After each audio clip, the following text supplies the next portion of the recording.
Are you interested in Korean food? Then stick around because I'm going to show you what I have at work in Korea for lunch, Monday through to Friday. The best things about these dishes are they are nutritious and they are free. So let's begin with Monday.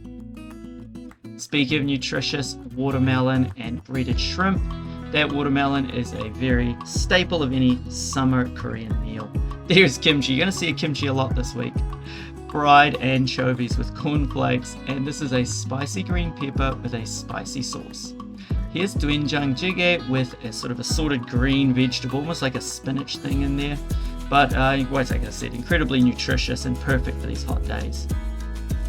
On Tuesday, we start off with our pork cutlet with the curry. I love pork cutlet and curry.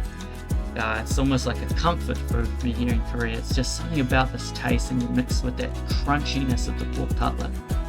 This one, not so good. I don't like that. That's some sort of fruit salad with tomatoes in it. No thank you. The kimchi, and here we have some squid, some dried squid with a sweet and spicy sauce, and a radish and tofu soup. Very good. Good for the, it's hot. We're sweating a lot these days. And all of this means you've got a lot of energy for the afternoons. And speaking of nutritious and helping out, it is seaweed soup.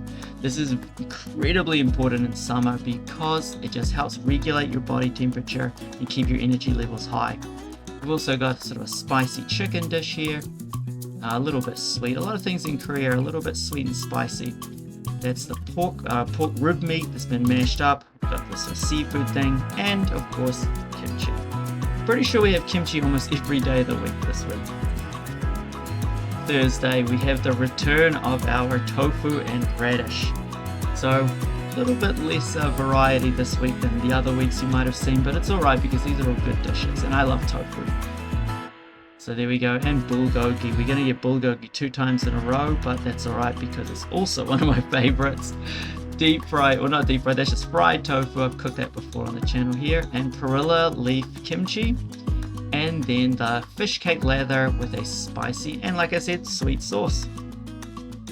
As I mentioned earlier, it's bulgogi again. Bulgogi with cabbage. The flavors do tend to be a little bit different. This one's a little bit juicier compared to the earlier one. But at the end of the day, it is pretty much just bulgogi. It's thin meat that's been fried up. A spicy bean sprout salad there. This is mung bean jelly. I actually prefer the acorn jelly. We have a very nice acorn jelly here in Korea. That's really good. Kimchi again. And there's the seaweed soup. I could eat seaweed soup every day though. I often eat it when I cook up a big pot at home. I'll eat it for breakfast, lunch, and dinner over a couple of days. So no problem for me. I hope you enjoyed the video. Subscribe, leave a like and a comment if you're interested. Happy to answer any questions you have about the food. And I hope you go out and enjoy your lunches yourselves.